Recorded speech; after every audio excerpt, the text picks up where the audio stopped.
Whenever it comes into investing and growing my Turo fleet, I have always been extremely cautious into what and how I invest my money in, and the type of return that I can expect from that investment. I've grown my fleet to over 30 cars, working from my home garage, renting out a few parking spots from a local retail center. We didn't hire help until our fleet was at about 20 cars, and my husband and I managed everything on our own. And over the years, we have figured out some great ways to cut costs without having to cut quality. But of course, hindsight is 20/20, and as I look back on how I've operated my fleet over the years, there are some investments that I look at that I wish I would have made sooner versus ones that I'm glad that I held off on. And in today's video, I'm going to be breaking down the 3 biggest ones that I think made the biggest difference. Now, before we dive into that, I do want to remind you guys that I have a course, the Car Sharing Masterclass, which is a full-fledged course that teaches you everything that you need to know about starting and scaling a car sharing fleet with the exact same business model that I use. The Car Sharing Masterclass is the most robust car sharing course on the internet, and we go over everything that you need to know, from how to buy the right cars, how to get them at discounts, how to streamline your operations, communicate with guests, automate your systems and processes,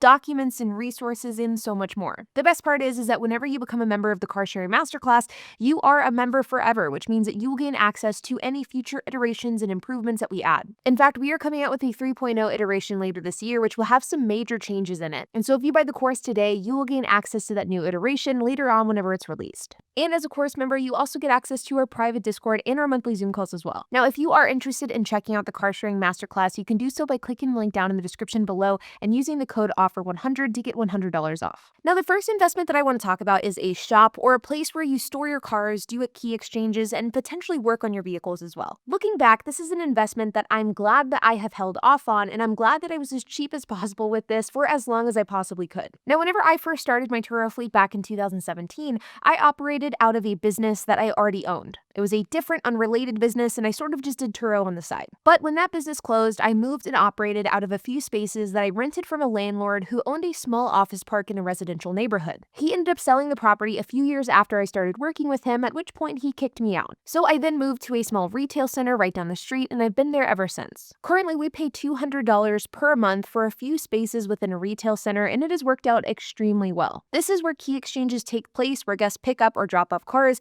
and we aren't really storing cars here, nor are we working on the cars at this lot either. We maintain and clean the cars either at my house or at a local car wash or auto shop. Even my employee Todd comes to my house for work every single day, which I recognize is a bit unorthodox. Now, as of recording this video, I actually have signed a lease for my first shop space, which I will do a reveal when we're actually in it, so we are graduating from the home garage soon enough. But I can say, looking back on this decision, that I am glad that I held off on buying or renting a space for as long as possible. And if I could give advice to newer Turo hosts who are looking to see whether or not they need to get a space or if they need to rent a shop, I would say hold off as long as you can. The problem with a shop space is that it is so much more than an actual shop space. You have the actual shop, but then depending on what shop you go with, you have the commute time, HVAC, heating, internet, outfitting the shop. There are tons of costs that go along with creating a proper shop to work out of. And so making the decision to transition from my home operations, where everything already was, into a shop that I would have to invest money into, it was a decision that I did not take lightly. Every large investment I've made into my fleet, I've asked myself the question, is not having this holding me back?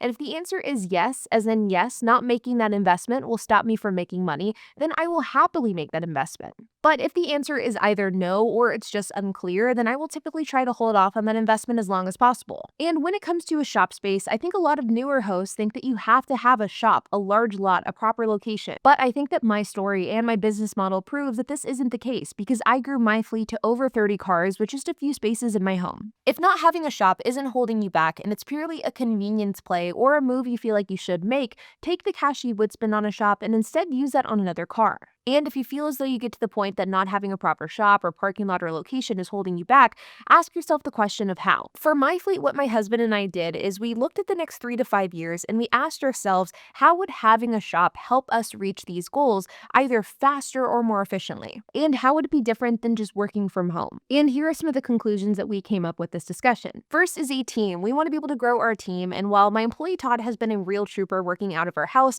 I recognize that it's a bit of an odd situation, and if we want to grow our team, we have to find a place that this team can work from. Secondly is repair turnover. The ability to have a shop space with a lift, possible tire machine, space to work on multiple cars at once. This will decrease our costs because we can do more in-house, and it will increase profit because of the faster turnaround time. Another factor was direct rentals. I mentioned it here and there, and I do have have plans to dive deeper into this topic on my channel probably in the next couple of months, but we have been implementing direct rentals into our fleet with a separate fleet outside of our Turo fleet. And having a space where we can facilitate direct rentals from, this is going to be a big game changer, and it will not only help us get more customers, but it will help us be a bit more professional with our direct rental business. And last but not least is weather, which is a major factor. I knew that I wanted to have a climate-controlled solution for our fleet by this summer because the Texas heat is just brutal. It slows everything down, but it's also just miserable to work in. These are some of the deciding factors that I've taken into account whenever I've been trying to decide whether or not I should invest into a shop, but ultimately it has all come down to the simple question of,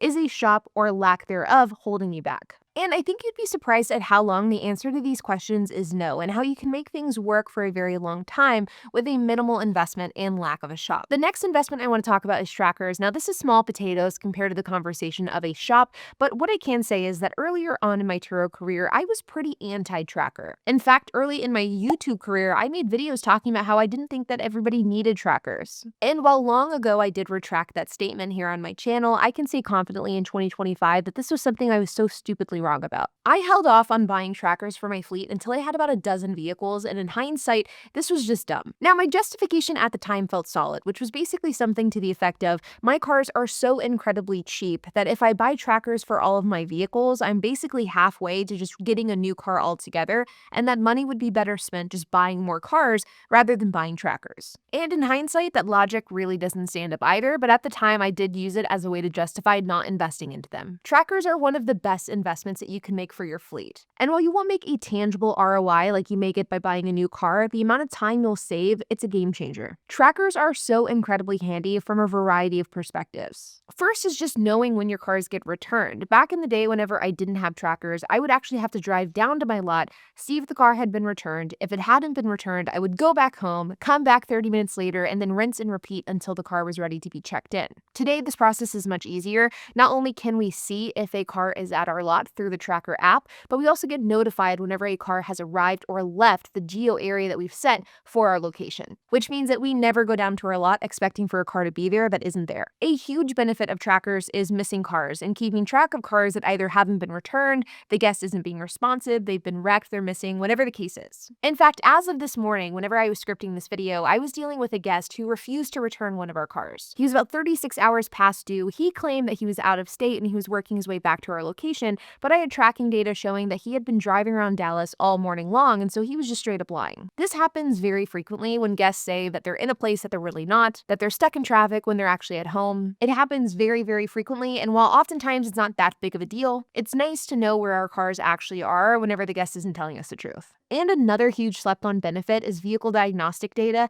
We can see when codes come on the cars, voltage, driving habits. This is all really great. Recently, we had a guest who claimed our car wasn't starting and it was due to a lack of maintenance, but we were able to prove via our tracker that it was due to a dead battery, which she caused. This ended up saving us $350, which was huge. Trackers are a no-brainer investment, and there are a ton of different ones that you can choose from. I use One-Step GPS for my fleet. I've also used Bouncy and currently use Bouncy for my camper van. Both are extremely good, but to be honest, I don't think which tracker you get is as important as just having one. The next investment that I want to talk about is hiring a team. Now, whenever it comes to my fleet, we didn't hire our first full-time person until August of 2024, but we did start delegating work out prior to that. Now, I started the fleet back in 2017. My husband quit his job to work for our business full-time in 2021. We hired our first part-time employee in Q1 of 2023. Then we switched to a different part-time employee in summer of 2024 before we switched to our full-time employee, Todd, in August of 2024. Hiring is such a nuanced conversation because there's a lot of context to whether you should hire someone, how many hours they should work, and how many people you should have. I was recently talking to somebody in the car sharing masterclass group who basically asked me the question of, how do I know when is the right time to hire someone, and how do you know what size fleet you need in order to support an employee? And to be honest, it really depends. How much work are you doing in-house versus how much work are you delegating to shops? Is there enough work to fill 40 or 20 hours or whatever you're looking at hiring for? And what type of work-life balance do you have versus which type do you want to have? These are all incredibly important questions, because if you don't do any of your own maintenance, well, you won't need someone as quickly as someone who does all of their own work. Do you want weekends off? Do you want evenings off? Do you want to be able to take vacations? Instead of hiring help, what about just streamlining your operations, going to car washes, taking more cars to shops? There are actually a ton of different ways that you can take some workload off of you without having to actually hire someone. Whenever I look back on my hiring journey for my team, there were definitely mistakes that I made. I think I was ill prepared whenever we hired our first part-time employee because I just didn't have a good gauge on what he would be doing, what his role would be, the different expectations associated with his role. And I think this set everybody up for a little bit of failure. I learned my lesson clearly, and then whenever I had my full-time employee Todd join the team, this was all very clearly defined, setting everyone up for success. But I also think that in the context of hiring a full-time employee, we did hire someone a little bit too late. Both in the instance of my husband quitting his job as well as us bringing a full-time employee on board, we were basically drowning in work. I mean, I remember very clearly in the summer of 2024, I could not keep my head above water with my workload. And my husband and I were counting down the days until we had an extra set of hands join our team. Obviously, in hindsight, it would have been better to avoid that mess altogether and hire someone 3 to 6 months earlier than we actually did. However, I do think prolonging hiring as much as possible was a good thing, and it did allow for us to reinvest back into the business as much as possible prior to hiring help. That way, when we had help, there was no adjustment period. I do tend to think that newer Turo hosts hire out work too early, and that may just be due to my working style. I tend to start out with doing projects on my own. I wait until I just can't do it on my own anymore, and then I outsource the work to other people. This has been a case with this YouTube channel, which I started by doing all of the work on my own, and now I have some editors, to my course, which I used to market on my own, and now I have marketers, to my Turo fleet, which used to be just myself, and now it's myself, my husband, and an employee. I tend to have the belief that you should do 100% the work yourself until you're making enough money to outsource comfortably. However, I definitely also recognize that different lifestyles will need different things. If you have kids, you'll have to outsource a lot sooner than if you didn't have kids. If you work in an office versus working from home, if you like to travel on the weekends versus if you like to stay in. All of these are going to be different factors on whether or not you need to hire help